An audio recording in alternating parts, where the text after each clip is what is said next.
And we're secretly, we feel like we never measure up, that if people knew what we were thinking, knew the doubts that we courted, knew our judgments, that all the things that were going on in our minds, they would reject us. And so we hide them. In fact, we learn to pretend. We often pretend to be someone else. We learn to pretend to be what other people want us to be so that we will be accepted, so that we will be significant. We pursue things in life so that we will be significant. This is the journey that we all take in this life. Now, I can only tell you my story, but I'm sure you'll see yourself in my story. Because really, we're all the same. I mean, I write books. Yeah, that's my role. I write books. But you do other things. And we're the same. Underneath it all, we're all the same. These are the roles that we play in this life. We are the same. You are me, and I am you in so many ways. We are indeed one, just as Jesus said. So I'm going to tell you my story. Okay? I grew up in the mission field. My parents were missionaries in Indonesia, amongst cannibals. How many knew that? How many knew that that actually the cannibals killed and ate my parents' co-workers? How many knew that? Well, not too many of you. Okay. Yeah, they did. They killed and ate it's actually written up in a book called Lords of the Earth. It was a very different upbringing in so many ways, because, we don't all grow up in a jungle with cannibals. Right? Unless you live in Washington, D.C. I was actually in Washington, D.C. a few days, weeks. Anyway, or a little while ago, and on this tour, and I mentioned that to them. I mean, they would not stop laughing. They get it. We consume not flesh but power, and we get addicted to it pretty easily.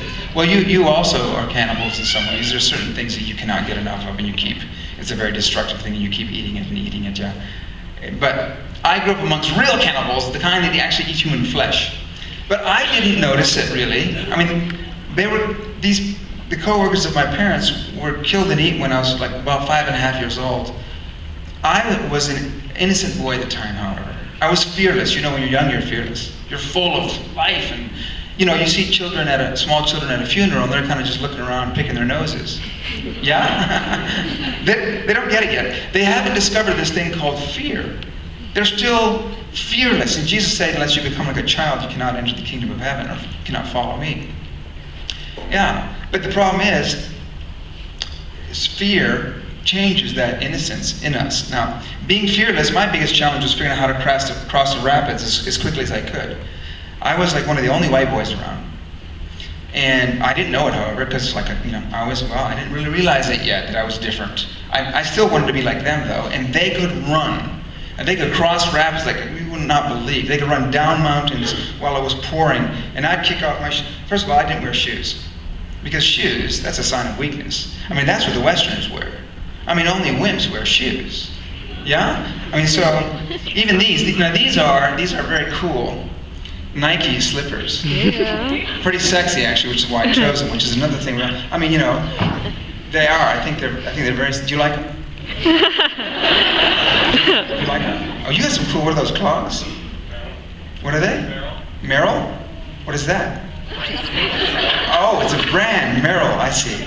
Well, those are cool. Well, where I came from, if you wore those, you'd be like, who is that? He's obviously a white boy. Actually, the natives thought that white people, they smelled funny. And we smelled funny to them because their skin is different. Westerners came to the village where I grew up, and they thought all the villagers smelled funny. All the men wore makeup where I grew up. Piercings, makeup on their faces, long hair, and dance and headdresses, and the women not so much. And they were all naked. Well, the women were naked from the waist up, and the men were naked except for they wore gourds. You can Google that, but I'm not going to describe it for you. It was a very different kind of world, but we were all the same. I'm telling you, people are the same all over the world. When I was young, I was fearless, and when we played games, we'd play football. We'd get these lemons about so big. They're green lemons, right? Like limes. And those, we'd line up maybe 50 yards, or maybe from here to the wall apart, 50 here, 50 there. And they would hurl those. They'd say 1, 2, 3. And when those things hit you, they sounded like that kind of. Only they were like rocks. They hit you, you absolutely got a bruise. And I couldn't duck. I couldn't move as quickly as they could. It was like in their bones. They were so fast and quick. I learned what it was like to be a Goliath. You get hit in the head with one of those and you're going down. I mean, when we'd play fort. When we played fort, we'd have these little seeds over the sides of marbles, and they had these spikes on them. The spikes were hard. They weren't skinny ones. They were big, like dinosaur, like spikes. Anyway, they would not bend, and when they hit you coming out of a slingshot, they would stick, embed themselves, and when you plucked them out, you'd bleed. Why? We were fearless. We didn't care. Danger was our friend. We had nothing to worry about. We used to play chicken. How many of you guys played chicken? We played with bows and arrows. I kid you not. Not at each other's heads, but the way the game goes is like this. You stand about so far apart from each other, maybe from here to those flip-flops right there. So we'll pretend this is my opponent. Now let's pretend this is Paul, my older brother. I was playing with Paul, my older brother. He's not here right now, so those represent him. And we stand about so far apart. You draw your string back, your bowstring, and you let your arrow fly, and the objective is to put it right in the ground, dead center. You would have to move your foot in to where the arrow landed, and then your opponent takes their turn. You follow? And you keep going narrower and narrower until somebody realizes, oh crap, I'm going to get hit in the foot, and I give up. I quit. Chicken, yeah? In a way, all of life is like a game of chicken. All of life is.